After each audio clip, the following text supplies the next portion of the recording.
நம்ம செய்கிற பிரியாணி ரொம்ப பர்ஃபெக்டாக வரத்துக்கு நம்ம சேர்க்கிற மசாலா, வெங்காயம், தக்காளி, அரிசி இதெல்லாம் மட்டும் முக்கியம் கிடையாது. நம்ம யூஸ் பண்ணுற பேனும் ரொம்ப முக்கியம்.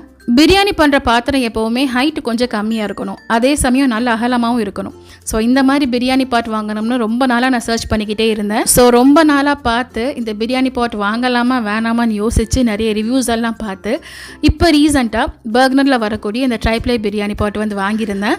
நான் இந்த பேன் வாங்கி 1 மாதம் இருக்கும். 2 முறை யூஸ் பண்ணி பார்த்துட்டு தான் இங்கே ரிவ்யூ கொடுத்துருக்கேன். இது வந்து ப்ரொமோஷன் எல்லாம் கிடையாது, என்னோட சொந்த தேவைக்காக நான் ஆசைப்பட்டு வாங்கினது. பட் நிறைய பேர் நான் யூஸ் பண்ணக்கூடிய பாத்திரமெல்லாம் எங்கே வாங்கினீங்கன்னு சொல்லி கேட்டுக்கிட்டே இருப்பாங்க. ஸோ அவங்களுக்காக மேலே லிங்க் வந்து கொடுத்துருக்கேன். நீங்கள் அதை டச் பண்ணி டேரெக்டாக போய் பர்ச்சேஸ் பண்ணிக்கலாம்.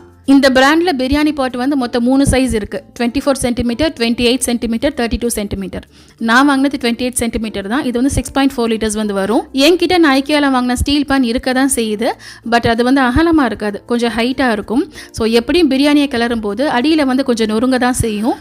ஸோ இந்த மாதிரி ஹைட் கம்மியான பேன் இருந்துச்சுன்னா கரண்டி வச்சு கலர ஈஸியாக இருக்குமேன்னு தேடி இந்த மாதிரி வந்து பேன் வாங்கியிருக்கேன். இதில் வந்து 5 இயர்ஸ் வாரண்ட்டி வந்து கொடுத்துருக்காங்க. நல்ல வெயிட்டான ட்ரைப்ளை கடாய் இது. அது மட்டும் இல்லாமல் உள்ள டல் ஷேடாகவும் இருந்துச்சு. எனக்கு இந்த மாதிரி டல் ஷேட் தான் வீடியோக்கும் செட் ஆகும்.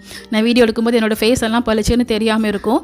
இந்த மாதிரி சில்வர் பேனுக்கெல்லாம் காசு போடுறது ஒன் டைம் இன்வெஸ்ட்மெண்ட் தான். நம்ம ஒரு தடவை காசு கொடுத்தாலும் சரி, ரொம்ப வருஷத்துக்கு வச்சு நம்ம யூஸ் பண்ணலாம். நம்ம இதுவே நான்ஸ்டிக் பேன் வந்து வாங்கினோம்னா எப்படியும் கொஞ்ச நாள் கழிச்சு அந்த கோட்டிங் எல்லாம் உறிஞ்சு வரும்.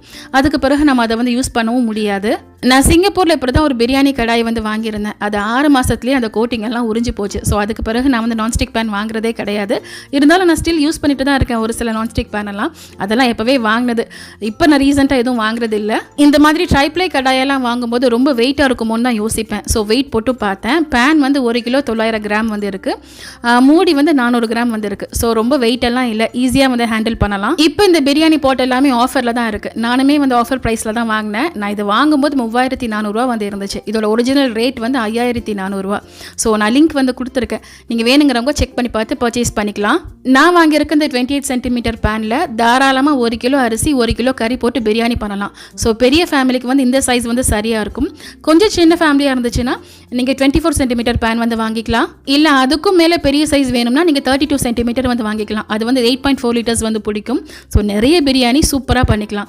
பண்ணக்கூடிய பிரியாணி ரொம்ப பர்ஃபெக்டாக வந்து வரும். நான் இதில் தம் பிரியாணியும் மந்தியும் பண்ணியிருந்தேன். மாஷா அல்லா, நான் போட்ட ஒரு அரிசி கூட நொறுங்காமல் அந்த அளவுக்கு கடைசி வரைக்கும் பர்ஃபெக்டாக வந்துருந்துச்சு.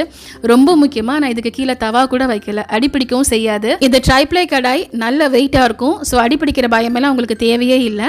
நம்ம எப்போ போல் தம் போட்டு ஸ்லோ ஃபயரில் 10 நிமிஷம் வச்சாலே போதும், சூப்பராக பிரியாணி வந்துடும். ஸோ இந்த வீடியோ உங்களுக்கு ரொம்ப பிரயோஜனமாக இருந்திருக்கும்னு நினைக்கிறேன். இந்த வீடியோ மறக்காம உங்கள் ஃப்ரெண்ட்ஸ் அண்ட் ஃபேமிலிக்கும் ஷேர் பண்ணி விடுங்க. தேங்க்யூ.